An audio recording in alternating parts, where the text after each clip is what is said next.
Okay, good evening everyone. Welcome all of you to our regular session जो रोज 9:30 को हो रही है, मंडे टू फ्राइडे।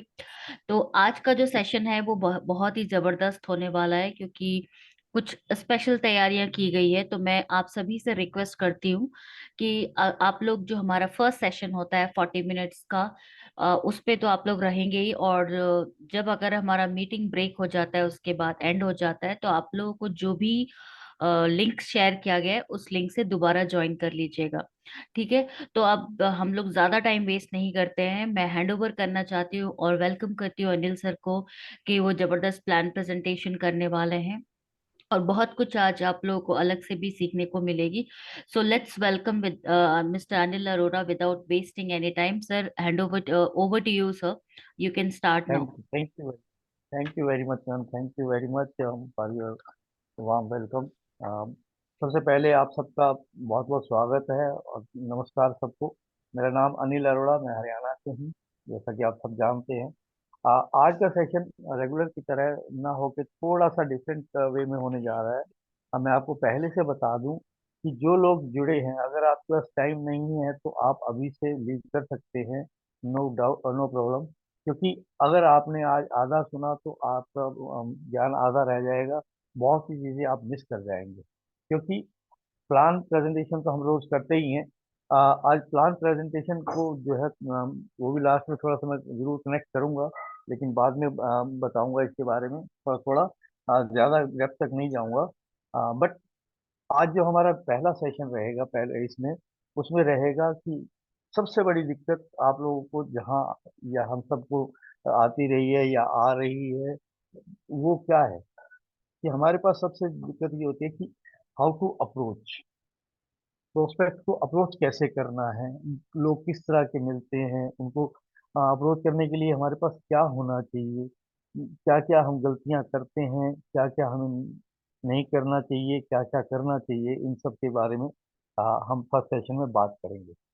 तो पहले एक बार मैं सबसे पहले एक बार सबका हैंड रेस देखना चाहूंगा कि जो लोग, पहले सुन लीजिएगा, कि जो लोग कोई ये जो मैंने आज बात कही है इसके अंदर प्रॉब्लम फेस करते हैं, या कोई भी प्रॉब्लम आती है जब टीम भी बड़ी है लेकिन फिर भी इनकम नहीं है, या सब चीज़ें हो रही हैं किसी न किसी वजह से, तो जिसके साथ भी कोई थोड़ी या ज़्यादा कोई भी दिक्कत हो रही है, तो please raise your hand fast today, please don't waste time.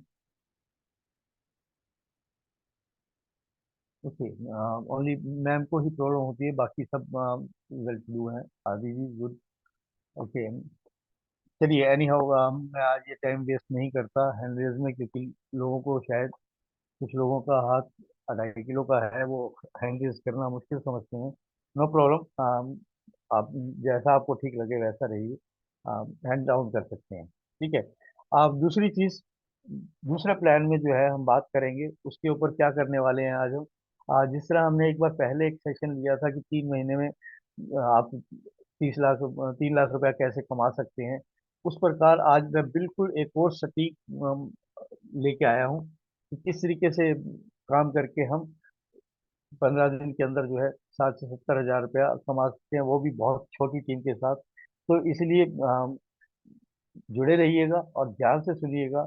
और एक और रिक्वेस्ट सबसे है कि अगर पॉसिबल हो तो अपने हाथ में पेन कॉपी जरूर रखिए, क्योंकि ये पॉइंट्स को आप साथ साथ नोट भी कर सकते हैं। Okay, without wasting any time let's start. सबसे पहले जो बात करते हैं कि हमें प्रोस्पेक्ट को अप्रोच जो करते हैं उसमें क्या दिक्कत आती है, किन कारणों से हमारी प्रोस्पेक्टिंग जो है वो होने का, अच्छी करने के बाद, मेहनत करने के बाद भी वो रंग नहीं लाती, क्लोजिंग नहीं हो पाती है, या कोई ये सब जो कारण रहते हैं। ठीक है। उसमें क्या आपके अंदर क्या क्या क्वालिटीज होनी चाहिए और क्या क्या चीजें नहीं करनी चाहिए, हम उसके ऊपर एक एक करके कुछ पॉइंट्स के ऊपर बात करेंगे। राइट। तो सबसे पहले हम बात करते हैं, सबसे पहला पॉइंट जो होता है जो हमारे लिए बहुत जरूरी है, दैट इज सेल्फ कॉन्फिडेंस। जब तक हमारे अंदर सेल्फ कॉन्फिडेंस नहीं होगा, हम किसी को भी कुछ भी नहीं ढंग से बता सकेंगे। इवन दो हमें सारी नॉलेज है, फिर भी उसके बावजूद भी हम किसी को कुछ नहीं बता सकते ढंग से, क्योंकि हमारा अपना कॉन्फिडेंस ही लो होता है, डाउन होता है। अ- उसको अप करने के लिए क्या जरूरी है, वो है आपका कॉन्फिडेंस लेवल कैसे बढ़ेगा। उसके लिए सबसे जरूरी है कि आपको जिस भी सिस्टम में काम कर रहे हैं, जैसे कि फोर्सेज में, तो आपको फोर्सेज के बारे में पूरी जानकारी अच्छी तरह होनी चाहिए कि क्या इसमें स्लॉट्स कैसे होते हैं, कौन कौन से प्रोग्राम्स हैं, वो स्लॉट्स कैसे काम करते हैं, कौन सा एल्गोरिदम कैसे काम करता है, इन सब चीज़ों की। और टेक्निकल की बात करें तो हमें ट्रस्ट वॉलेट कैसे डाउनलोड करना है, बाइनेंस कैसे केवाईसी करना है, बीयूएसडी हमें कैसे परचेज करना है, कैसे आईडी एक्टिवेट करनी है, ये सब चीज़ों के ऊपर मैम बार बार सेशन भी लेते रहेंगे, इस बारे में बताते भी रहे हैं और आगे भी बताते रहेंगे। आपको ज्यादा से ज्यादा नॉलेज में लेनी है, ठीक है। जब तक आपको खुद नॉलेज नहीं होगी, आप जितना मर्जी कर लीजिए, कहीं ना कहीं, क्योंकि जब मन के अपने इंसान के अपने मन के अंदर अगर कोई भी कमी होती है, उसको लगता है कि मेरी ये कमी है, तो जितना मर्जी कॉन्फिडेंस दिखा ले, लेकिन सामने वाले को दिख जाता है कि बंदे में कॉन्फिडेंस नहीं है, जिस कारण से वो हमारे साथ जुड़ने से घबराता है, ठीक है। सबसे पहला पॉइंट आप नोट करके रख लीजिए, that is self confidence. Okay. उसके बाद दूसरे पॉइंट की अगर हम बात करें तो दूसरा पॉइंट होता है एटीट्यूड। हमारा एटीट्यूड कैसा होना चाहिए, बहुत बहुत बहुत ज्यादा जरूरी है कि हमारा एटीट्यूड कैसा होना चाहिए, क्योंकि अगर हम उसको हमारे अंदर वो एटीट्यूड नहीं होगा बताने का, गुड एटीट्यूड नहीं होगा, तो हम सामने वाले को प्रभावित नहीं कर सकते, क्योंकि प्लान जो भी होता है या सिस्टम जो भी होता है वो बाद में काम करता है। उसको शोकेस आप हैं, आप उसको प्रेजेंट कर रहे हैं, तो आपके अंदर एटीट्यूड भी उसी प्रकार का होना चाहिए।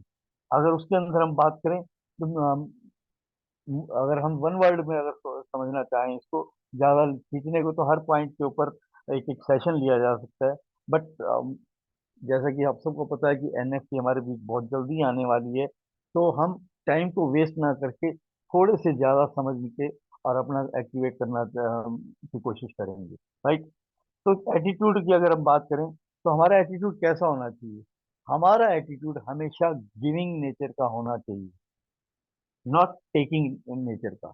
Giving nature in the sense, कई बार हम क्या करते हैं कि सामने वाले को जब किसी को हमने प्लान दिखाया, सब कुछ दिखाया, और सामने वाला बंदा पॉजिटिव भी हो गया और वो डील क्लोज करने को भी तैयार हो गया, अब सवाल आता है कि कितने स्लॉट से किया जाए और कौन कौन से प्रोग्राम में पहले एक्टिवेट किया जाए। तो हम क्या सोचते हैं, सबसे पहले हम देखते हैं अपना फायदा, कि यहाँ पर मेरा फायदा हो सकता है, तो इस में पहले एक्टिवेट करवा लेते हैं, इसमें बाद में करवा लेंगे। यानी यहाँ पर हमारी टेकिंग नेचर होगी, गिविंग नेचर नहीं है। आप जब सामने वाले को लेके आ रहे हो, तो वो आपका भरोसा करके आपके साथ आ रहा है, और जब वो आपके साथ आ रहा है तो आपकी पहली कोशिश ये होनी चाहिए कि जिसको मैं लेके आ रहा हूँ, ये ज्यादा से ज्यादा और जल्दी से जल्दी कैसे इनकम कर सकता है। हम अक्सर क्या सोचते हैं कि अगर सामने वाला कुछ बोलता भी है तो हम उसको भी कई बार रॉन्ग वे में ले लेते हैं, सही भी वो गाइड कर रहा होता है तो भी हम उसको रॉन्ग वे में ले लेते हैं कि भाई इसका कोई फायदा होगा, तभी ऐसा करवा रहा है। ना तो बताने वाले को ऐसा एटीट्यूड रखना चाहिए, और ना ही सुनने वाले को ऐसा एटीट्यूड रखना चाहिए। और वन वर्ड में हम, जैसा मैंने बताया, कि आपका गिविंग नेचर होना चाहिए, कि मैक्सिमम बेनिफिट उनको क्या दे सकते हो। जब आप उनको मैक्सिमम बेनिफिट दोगे तो आपका प्रॉफिट तो बाय प्रोडक्ट आना ही आना है, नो वन कैन स्टॉप, ठीक है। अगर देखिए इसको अगर हम थोड़ा स्पिरिचुअल वे में भी, छोटी स्पिरिचुअल भी नहीं कहूँगा, दूसरे तरीके से भी लेंगे, तो आप न्यूटन साइंस वे में हम बताते हैं, न्यूटन का थर्ड लॉ क्या कहते हैं, हम किसी चीज को अगर दीवार के, हम एक बॉल को अगर दीवार के ऊपर मारते हैं, जिस स्पीड से हम मारते हैं उससे डबल स्पीड से वापिस वो हमारे पास आती है। ये सबने ऑलमोस्ट आई होप कि सुना होगा। ओके। अगर ऐसी बात है तो मैं एक ही वर्ड कहूंगा कि आप इसको थोड़ा ध्यान से सुनिएगा, कि अगर आप किसी का भला करें, क्या करें, भला। अब इस शब्द को नोट कर लीजिए, भला। अब ये भला जो है, ये न्यूटन की वो बॉल है जिसको हम थ्रो कर रहे हैं, ठीक है। अगर हम गिविंग नेचर में देके सामने वाले को अगर हम उसका भला सोच के हम करते हैं, तब जब वो पलट के आएगा तो इस भला को अगर आप उल्टा करते हैं तो आप कोई बता सकता है कि वापिस हमारे पास क्या आएगा? लाभ। एग्जैक्टली। यानी आप अगर भला करते हैं तो लाभ आता है। तो भाई बुराई क्या है? हमें करना तो वही है। अगर उसका भला हम सोच लेंगे तो ऊपर वाला अपने आप हमें उसका उल्टा करके रिटर्न हमें देता है, लाभ करके देता है हमें। तो हमारा एटीट्यूड जो है हमेशा गिविंग नेचर का होना चाहिए। राइट। और कुछ चीजें ऐसी हैं जिसके ऊपर जो हमें नहीं करनी चाहिए और उसको हम फिर भी करते हैं। कहीं अपना लालच होता है या कहीं अपना कुछ भी कह सकते हैं, इस प्रकार की चीजें होती हैं जिसकी वजह से हम क्या करते हैं। मैंने मिस्टर एक्स को प्लान दिया और वो सब कुछ समझाया, और समझाने के बाद अब उसको हम क्या बोलते हैं, लास्ट में क्या करते हैं, सर प्लीज ज्वाइन कर लीजिए, सर बहुत अच्छा करेंगे, सर प्लीज ज्वाइन कर लीजिए। यानी रिक्वेस्टिंग नेचर में आ जाते हैं, रिक्वेस्टिंग मोड में आ गए। नो, आपको रिक्वेस्ट करने की जरूरत नहीं है। आपके अगर आपको अपने ऊपर सेल्फ कॉन्फिडेंस है और आपको ये भी पता है, आपको अपने प्रोजेक्ट के ऊपर भी पूरा कॉन्फिडेंस है, तो वाई टू रिक्वेस्ट? आपने बताया और इसकी आप रिक्वेस्ट करोगे तो भी उसकी ही मर्जी है कि सामने वाला क्या चाहता है। आज हम उसको रिक्वेस्ट करके 4 बार बोलते हैं कि सर हमारे साथ प्लीज ज्वाइन कर लीजिए, हम बहुत अच्छा करेंगे सर, प्लीज आइए ना आइए। तो सामने वाला क्या करता है? 80% ये भी हो सकता है कि आपकी फेस वैल्यू को देख के, क्योंकि वो आपका रिश्तेदार या दोस्त या कोई भी हो सकता है जिसके पीछे आप बात कर रहे हो, तो वो हो सकता है कि एक ऑब्लिगेशन के तौर पे वो आपको ज्वाइन कर भी जाए।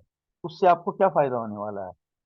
एक बार तो हो सकता है कि एक्सरी का आपको जो मिलना है वो मिल गया, ठीक है, लेकिन उसके बाद क्योंकि उस बंदे को इंटरेस्ट तो कोई रहा नहीं, कोई इंटरेस्ट तो था ही नहीं इसमें ज्वाइन करने का, तो उसकी आईडी लगा के आपने एक बार फायदा तो ले लिया, लेकिन अब वो दोबारा ना तो आगे टीम बनाएगा, ना ही वो आगे इसको प्रमोट करना चाहेगा। राइट। तो इसलिए हमें क्या करना चाहिए? हमें कोई रिक्वेस्ट नहीं करनी चाहिए, बकाया बल्कि हमें पूछना है तो ये पूछना चाहिए कि सर आपको ये मैंने प्लान जो दिया इसके बारे में आपको ये आई होप कि समझ काफी कुछ आ गया होगा। अगर कुछ रह गया है या कुछ और जानना चाहते हैं तो यू आर वेलकम, मैं आपको जवाब दे सकता हूँ। ठीक है, तो मैं आपको उसका जवाब दे सकता हूँ। राइट। तो इस तरीके से आप सामने वाले को बोलिए, उससे क्या है कि आपका कॉन्फिडेंस भी छलकेगा। राइट। जब कॉन्फिडेंस छलकेगा तो सामने वाला इंप्रेस भी होगा और वो अपने से ज्वाइन करने के लिए बात करेगा। वो लास्ट में अपने आप पूछ लेगा कि ठीक है सर, मुझे समझ आ गया है, काफी चीजें इसमें समझ आई हैं मेरे को, बट अब मेरे को ये बताइए कि अब इसको स्टार्ट करने के लिए मुझे करना क्या है, मुझे कैसे कितने से ज्वाइन करना चाहिए, या मैं क्या कितने से ज्वाइन करूं, या वो अपना बजट बता सकता है कि इतने के अंदर मैं ज्वाइन कर सकता हूँ कि नहीं। वो हर चीज, या उनके कोई और क्वेश्चंस हो सकते हैं, कुछ छोटे मोटे डाउट, क्योंकि पहली बार में हम आज भी अगर हम पूछते हैं कि किसी का कोई डाउट है, भले ही कोई हाथ नहीं उठाता, लेकिन हर किसी को देखा है वो कहीं ना कहीं अपने अपलाइन को अलग से फोन करते हैं और पूछते हैं कि सर मैडम यहाँ पर ये ऐसे कैसे हो सकता है, मेरे से ये सवाल किया गया। और यहाँ जब मीटिंग में हम पूछते हैं कि हाँ किसी का कोई सवाल है, तो लोगों को शायद हेजिटेशन होती है या शर्म आती है। या मैं एक चीज और भी कहूंगा कि जो सबसे पहला पॉइंट दिया था सेल्फ कॉन्फिडेंस, उनको पूछने के लिए भी वो पूरे कॉन्फिडेंट नहीं होते हैं। ठीक है। तो हमें रिक्वेस्टिंग नहीं करनी किसी भी हालत में। हमारा मोड जो है रिक्वेस्टिंग मोड नहीं होना चाहिए, बल्कि उसको बताने का, उसको हमें हमें कमांड लेनी चाहिए कि हाँ आई एम प्रिपेयर्ड फुल्ली, मैं हर चीज को आपको कन्विंस कर सकता हूँ। अगर आप नहीं भी कर सकते हैं तो इमीडिएटली उनको कहिए कि ठीक है जी, 1 सेकंड होल्ड कीजिए, मैं अपने अपलाइन से कनेक्ट करता हूँ, और कनेक्ट करके उनसे या डायरेक्ट कॉन्फ्रेंस में ले लीजिए, या आगे उनसे पूछ के आप सामने वाले को क्लियर कर सकते हैं। राइट। आई होप कि आपका ये पॉइंट भी क्लियर हो गया होगा। पहला पॉइंट हमें जो नहीं करना है वो हमें क्या करना है, हमारे को नो रिक्वेस्टिंग। दूसरी चीज, हमारा एटीट्यूड कैसा होना चाहिए? एक तो ऊपर तो हमने बात कर ली कि गिविंग होना चाहिए, नॉट टेकिंग। यहाँ की अगर बात करें तो यहाँ हमारा एटीट्यूड हाई होना चाहिए। अगर हमारा एटीट्यूड हाई है तो इट मीन्स हमारे अंदर सेल्फ कॉन्फिडेंस भी है। अगर सेल्फ कॉन्फिडेंस है और हम रिक्वेस्टिंग वे नहीं कर रहे और हमारा एटीट्यूड गिविंग नेचर का है, तो डेफिनेटली वो आपको फायदा ही देगा। अब वो सामने वाला आपके साथ आज नहीं तो हो सकता है 2 दिन 4 दिन वो ले भी ले, लेकिन वो आपके साथ आएगा। अगर वो 4 लोगों से अलग अलग बात भी करता है सेम फोर्सेज के बारे में भी, तो हो सकता है कि इतना कॉन्फिडेंटली और इस प्रकार से सामने वाले को जवाब ना मिला, उस प्रोस्पेक्ट को कन्विंस ना कर पाए हो जिस तरीके से आप कर रहे हैं, क्योंकि आप बिल्कुल एथिकल और कॉन्फिडेंट वे में उसको अप्रोच कर रहे हैं। तो वो अगर चूज भी करना चाहेगा तो out of 4 he will choose you. ठीक है। तो इस प्रकार से एक तो हमें ये भी श्योर हो जाता है कि ये लीडर जो हमारे साथ ज्वाइन कर रहा है, ही मे बी रॉ और ही मे बी ऑलरेडी नेटवर्कर, लेकिन ये हमारे साथ आके बहुत अच्छा कर सकता है और वो करेगा। राइट। उसके बाद नेक्स्ट चीज क्या होती है, जब हम किसी को अप्रोच करते हैं तो हमारे पास क्या होना चाहिए? High level energy. High level energy का मतलब कि कई बार हम क्या अप्रोच करते हैं किसी को, और मान लो कॉल किया, और मैं सपोज मैं कॉल कर रहा हूँ, तो मैं क्या बोलता हूँ? सर, हमारे पास एक प्लान है बहुत बढ़िया, बहुत पैसा कमा सकते हैं, करेंगे क्या? अब आप अगर कुछ करना भी चाहते हो, या तो मेरे ऊपर हंस दोगे, और या वैसे ही मजे लेने के लिए बोलोगे अच्छा बता बता बता, और थोड़ा टाइम वेस्ट करके अपना एंटरटेन करके, आपको कोई मतलब नहीं रहेगा सुनने में।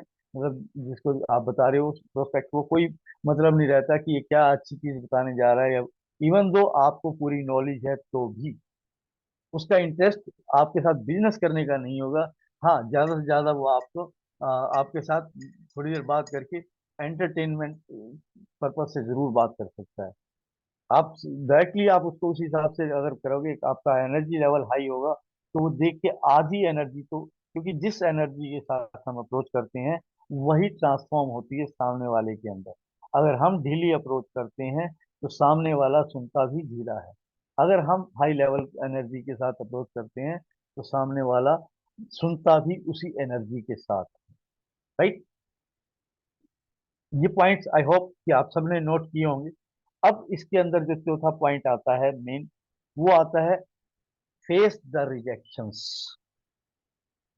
हम सबसे बड़ी कमी क्या करते हैं कि जहां हमें रिजेक्शन आना शुरू होता है, हम वहां डीमोटिवेट होना शुरू हो जाते हैं। क्या बोलते हैं? सर, आपने कहा था, हमने तो आज 8 कॉल की, 10 कॉल की, 15 कॉल की, कोई हमारे साथ जुड़ता ही नहीं है कि नहीं? तो माय डियर, रिजेक्शन तो हर जगह है। कहाँ नहीं है रिजेक्शन? आप छोटी से छोटी चीज से लेके बड़ी से बड़ी जगह चले जाइए, और जिन्होंने रिजेक्शन को पार किया है वही कामयाब हुए हैं। आप अपनी रेगुलर लाइफ में मार्केट में जाते हैं, कोई सामान के इवन सब्जी भी लेने जाते हैं, तो वो भी उसको भी आप चेक करते हो, देखते हो। तो भाई सामने वाला तो एक बिजनेस करने के लिए आपके साथ जुड़ना है, तो वो क्यों नहीं इसको चेक करेगा? और अगर उसको नहीं पसंद है तो डेफिनेटली वो छोड़ के जाए। आप बाजार मार्केट में जाते हो, कोई सामान एक खरीदते हो, एक शर्ट खरीदनी होती है, तो आप सामने वाले से 10-20 शर्ट्स खुलवा के चेक कर लेते हो, और उसके बाद भी आप लास्ट में उसको रिजेक्ट करके आ जाते हो। तो वो क्या करेगा? दुकान बंद करके बैठ जाए? भाई आज 4 कस्टमर आए, चारों ऐसे ही आए, कोई मेरे से सामान लेके नहीं गया, तो भाई मेरे बस का नहीं है, तो मैं इस बिजनेस को बंद कर दूं? क्या ऐसा कभी हुआ है? क्या ऐसा ही अगर टाटा या धीरू भाई अंबानी, ये सब लोग जो अच्छी अच्छी हस्तियां हैं, ये भी यही सोचते, तो अगर अमिताभ बच्चन को बोल दिया गया कि आपकी आवाज में बहुत भारीपन है और इसलिए उसको शुरू से इंडस्ट्री ने एक्सेप्ट नहीं किया, और आज के डेट में आप देख रहे हैं कि अमिताभ जी का नाम कैसा है, अगर वो भी अगर इस रिजेक्शन को लेके और क्विट कर जाते कि भाई मेरा कुछ नहीं हो सकता, मेरे को तो इस इंडस्ट्री ने भी ठुकरा दिया, सब कुछ कर दिया, और मैं नहीं कर सकता, वो बैठ जाते, तो क्या आज वो द अमिताभ बच्चन होते? नहीं। So my dear good friends, बात को बारीकी समझने की कोशिश करो कि हमें सबसे पहले रिजेक्शन फेस करना आना चाहिए। क्योंकि अगर रिजेक्शन फेस नहीं कर सकते तो हम सिलेक्शन भी अच्छे से नहीं पा सकते। जहां आप जितनी बार रिजेक्ट हुए हैं उ- उतनी ही पावर के साथ आप सेलेक्ट होंगे। जहां सेलेक्ट होंगे वहां पावर भी, स्ट्रेंथ भी उतनी ही रहेगी जितनी आपने रिजेक्शन झेली होंगी। क्योंकि ये रिजेक्शन नहीं, ये आपके जो है ना एक एक्सपीरियंस में काउंट होता जाता है, day by day, day by day, day by day. Even तो मैं आज अगर अपने प्रोस्पेक्ट में बात करूं, कोई मेरी बहुत अच्छी इनकम नहीं है, कोई बहुत अच्छी टीम नहीं है, बट मेरे को भी हो गए ऑलमोस्ट 6 महीने हो रहे हैं, लेकिन मैं क्विट करके तो नहीं बैठ गया। क्यों? क्योंकि मुझे पता है, मुझे सिस्टम समझ आ गया है। मुझे सिस्टम में पूरी अच्छी तरह समझ आ गया कि इसमें क्या हो सकता है, मेरी लाइफ में क्या बदलाव ला सकती है। और खुद के ऊपर मुझे अपना बहुत विश्वास है कि आज नहीं तो कल होगा, होगा जरूर, होगा जरूर, होगा जिस दिन होगा धमाकेदार होगा। ठीक है? तो लाइकवाइज अपने जोश को, अपने एंथुसिज्म को भी उसी तरीके बना के रखिए। और आप जिसको भी अप्रोच करते हो, वैसे तो कहते हैं कि आपको नेगेटिव नहीं सोचना चाहिए, लेकिन इस मामले में सबसे पहले आप सोचो ही यही कि भाई इस बंदे को मैं बता रहा हूँ, पूरे जोश के साथ बताऊंगा, सब कुछ करूंगा, बट ये बंदा इसको रिजेक्ट करेगा। अब जब आपने पहले से ही सोच लिया रिजेक्ट करेगा, इससे ज्यादा बुरा तो वो नहीं कर सकता। आप क्या बोलोगे? उसने रिजेक्ट कर दिया, मैं तो पहले ही बोला था साला रिजेक्ट करेगा, कर दिया ना, ठीक है। अब इसी भीड़ में से आपको ढूंढने होते हैं, क्योंकि जब हम हीरा तलाशने जाते हैं तो कोयले की खान के अंदर से मिलता है। अब सारा कोयला कोयला होता है और हीरा कहीं कहीं होता है, वो ढूंढने में टाइम लगता है। बट एक चीज श्योर होती है, मिलना जरूर है। जिस तरह की हमारे टीम ग्लोबल में भी कई बार यादेंद्र जी भी बताते हैं कि ताश के गट्टी में 52 पत्ते होते हैं, और सबको पता है कि उसमें बादशाह 4 ही होते हैं। राइट? तो अब ये जिस भीड़ में आप जा रहे हो, सुनने जा रहे हो, अगर वहां देखते हो तो वहां भी उसी तरह के लोग हैं। हमें पता है इनके बीच में 4 बादशाह हैं। अब वो आपकी किस्मत पे डिपेंड करता है कि हो सकता है कि पहले 4 भी वही निकल सकते हैं, या पहले 10 में से एक निकल सकता है, दूसरे 10 में से एक निकल सकता है, इस प्रकार निकले। या हो सकता है कि 48 में से एक भी ना निकले, लेकिन साला ये तो कंफर्म है ना, होते नहीं है, वो बादशाह ही है। And finally you achieve, that was the your goal. और इस तरीके से आप उसको सक्सीड कर जाते हैं। आई होप कि मेरी बातें आपको समझ आ रही होंगी। अगर कहीं किसी को कुछ गलत लगे तो मैं माफी चाहूंगा, लेकिन फिर भी मैं थोड़ा सा आज बात अलग तरीके से कर रहा हूँ। बट जो भी मैं कह रहा हूँ, ये सब आप लोगों ने ऑलरेडी हो सकता है जानते भी हो, और उसके ऊपर धूल पड़ गई हो, तो मैं उस धूल को हटाने की कोशिश करता हूँ। और जो नहीं जानते हैं वो आज से अच्छी तरह इसको जान लेंगे। अगर इन चीजों को अपना लेते हैं तो आई एम श्योर कि उनके साथ जो होने वाला है वो खुद भी नहीं जानते। और जिस दिन सक्सेस हो जाएंगे, डेफिनेटली आज की मीटिंग का डेट याद करके कहेंगे कि यस, उस दिन ये बातें बताई थी और हमें समझ आ गई, जिसकी वजह से हम आज यहाँ पहुंचे। राइट? अब ये तो हो गया कि हाउ टू अप्रोच, प्रोस्पेक्ट्स को अप्रोच कैसे करना है। अब यहाँ पर आपको एक और चीज मिलेगी। मार्केट के अंदर आपको 4 तरह के लोग मिलते हैं, 4 टाइप ऑफ पीपल। अब वो किस किस तरह से होते हैं, उन चारों कैटेगरी को हम लेते हैं और उसी तरीके से हम बात करेंगे। एक तो वो लोग मिलेंगे आपको सबसे पहले कि जो एमएलएम के बारे में कुछ नहीं जानते, नेटवर्किंग के बारे में कुछ नहीं जानते। पहले लोग आपको वो मिलेंगे। और दूसरे जो मिलेंगे वो ऐसे मिलेंगे जो एमएल के बारे में जानते तो हैं, लेकिन उन्होंने किया नहीं। उनसे बात करोगे तो कहेंगे हाँ, मेरे चाचा के लड़के ने भी किया था, एक मेरा दोस्त है उसने भी किया था, बट उसने खुद ने नहीं किया होता। ठीक? तीसरी तरह के जो होते हैं वो होते हैं कि जो ऑलरेडी एमएलएम कर रहे। राइट?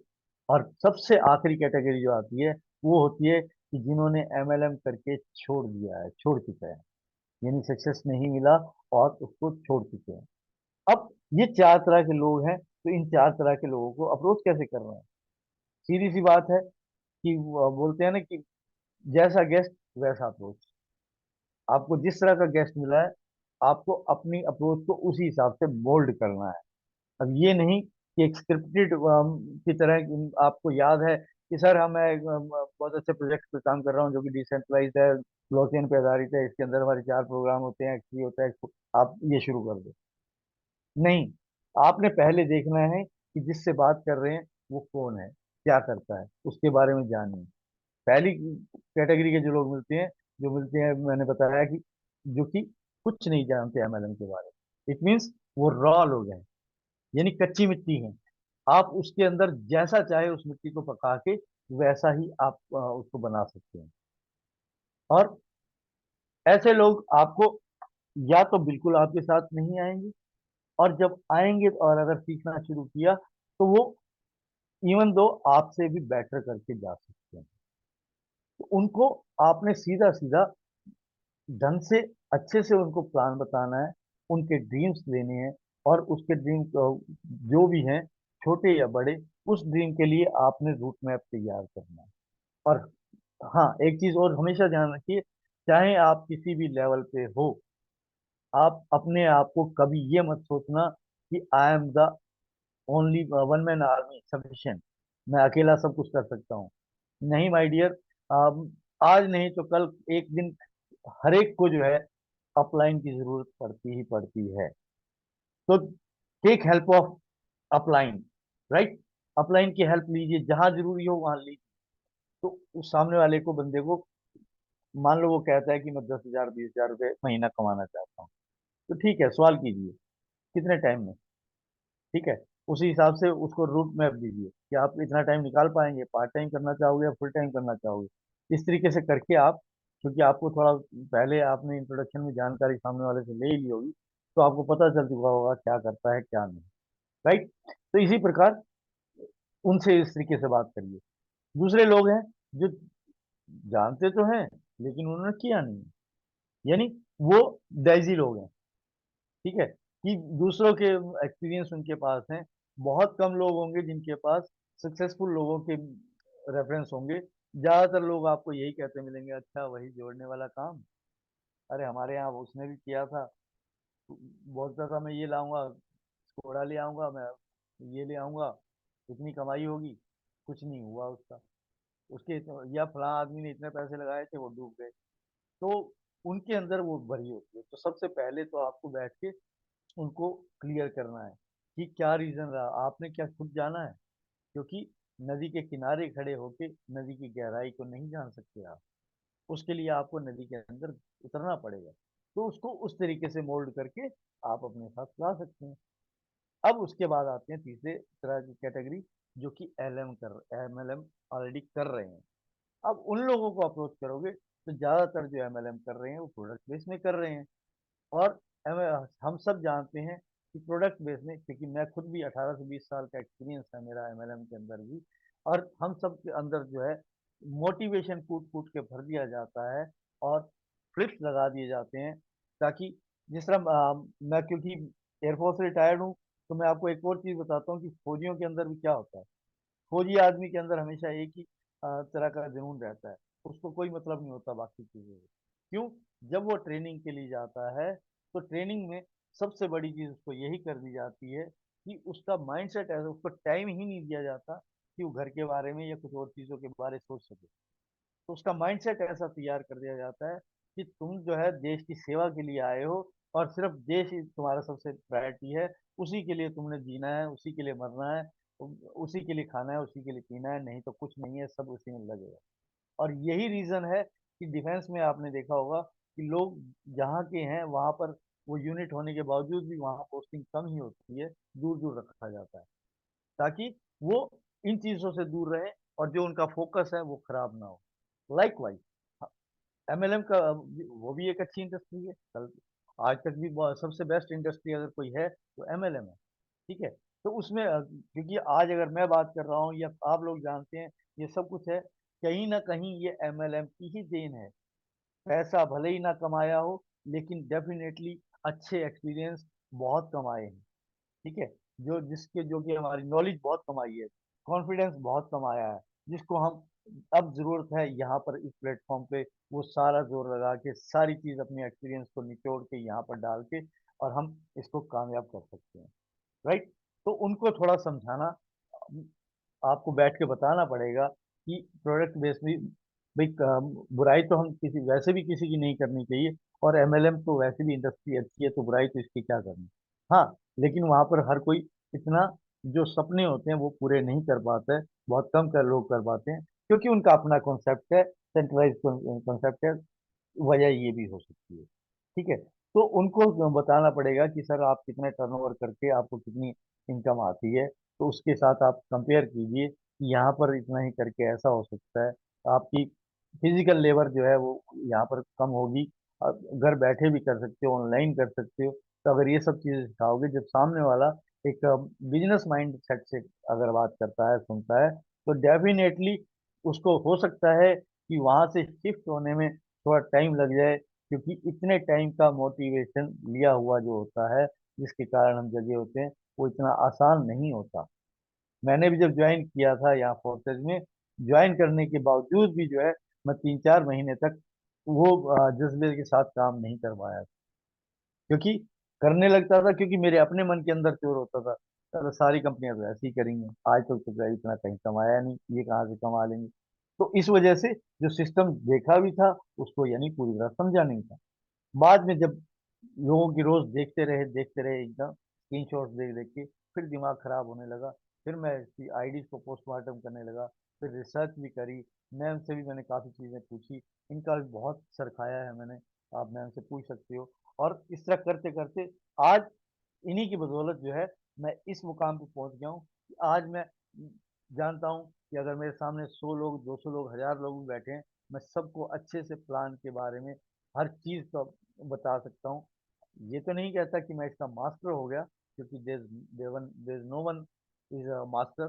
तो मैं भी एक आज भी स्टूडेंट ही हूँ फॉरसर्च का, क्योंकि हर अब जिस तरह एनएफटी आ गया, ये नई चीज आ गई, इसके बारे में सीखना है। ठीक है, तो इस तरह से कहीं ना कहीं और अपग्रेड होता रहेगा, तो हमें अपडेट होना ही पड़ेगा। इसलिए हम कभी मास्टर्स नहीं हो सकते, हाँ वेल नोन हो सकते हैं। तो उस प्रकार से आज वो कॉन्फिडेंस है। अब लास्ट कैटेगरी की बात करूं, चौथे तरह के जो लोग मिलते हैं मार्केट में, वो होते हैं जो एमएलएम करके छोड़ चुके होते हैं। ये जो होते हैं ना, ये सबसे खतरनाक प्रजाति है। ये नाग होते हैं, नाग नागिन। ठीक है, और एक चीज और भी बता दूं कि नाग नागिन के नीचे ही आपको हीरे मिलते हैं ना, मणि जो है वही मिलती है इन्हीं में। अगर ये सबसे धुरंधर ही नाग है, तो डायमंड भी इन्हीं में ही। तो अगर हम इनके ऊपर फोकस कर दें और इनको हम कन्विंस कर पाए, तो इस जैसी कोई बात नहीं, क्योंकि मत भूलो कि ऑलरेडी वो डायमंड रहा है। जिस इंडस्ट्री की हम बात कर रहे हैं, प्रोडक्ट बेस में लोग इतना नहीं कमाते, अगर वो डायमंड तक गया है और उसने इतनी कमाई की है, तो माय डियर फ्रेंड्स, डेफिनेटली वो सिस्टम का बहुत जानकार है। उसको पब्लिक को फेस करना अच्छे से आता है, कन्विंस करना अच्छे से आता है। अगर वो एक आदमी आपके साथ आ जाता है, आपकी 100 डायरेक्ट के बराबर वो अकेला होगा। तो सॉरी टू किसी भी इंटरप्ट सर, हालत। 2 मिनट बचे हैं, so 2 minute guys sorry, one yes I. One reminder, आप लोग प्लीज दोबारा से सेम लिंक से ज्वाइन कर लीजिएगा, क्योंकि वन इम्पोर्टेंट सेशन बचा हुआ है। So don't miss that session please. Continue sir please. Thank you, thank you. तो इस प्रकार से उसको किसी भी तरीके से अपने साथ ले आइए, चाहे आपको अपलाइन की हेल्प लेनी पड़े या ग्रेट अपलाइन की हेल्प लेनी पड़े, जो भी करना पड़े आप कीजिए ऐसे बंदों को लाने के लिए। क्योंकि यहाँ एक ही बंदे के ऊपर 4 दिन अगर आप मेहनत करोगे, अगर ये आ जाता है, तो आपके 40 क्या 100 जो डायरेक्ट आने वाले हैं, उनसे ज्यादा आउटपुट आपको ये दे जाएगा। हमें भीड़ नहीं इकट्ठी करनी, हमें डायमंड ही चाहिए। अगर वो डायमंड नहीं है, तो उसको डायमंड बनाना है, और डायमंड ही आ जाता है, तो हमारा काम आसान हो जाता है। तो ये कुछ चीजें थी कि जिसमें मैंने बताया कि how to approach the prospect, कितनी तरह के लोग हमें मिलते हैं। और अभी यहाँ क्योंकि सेशन खत्म हो जाएगा, तो थोड़ा सा इसके बारे में और बताऊंगा कि हमारी अप्रोच कितनी तरह की होती है, कैसे हमें अप्रोच करना है, थोड़ा सा वो बताऊंगा। और जैसा मैंने आपको प्रॉमिस किया कि आज दूसरे सेशन के अंदर मैं आपको बताऊंगा एक इजी वे, इजीएस्ट वे, कि आप सिर्फ 3 लोगों को लेके 15 दिन के अंदर 60,000, सॉरी, एक हफ्ते के अंदर आप 60,000 कैसे कमा सकते हैं, with proven method I will show you. I hope कि अभी सेशन कभी भी खत्म हो सकता है। मेरे को लगता है कि मैंने अपनी तरफ से बहुत अच्छा देने की कोशिश की है। अगर आप में से किसी को भी ये काम आ सके, तो यानी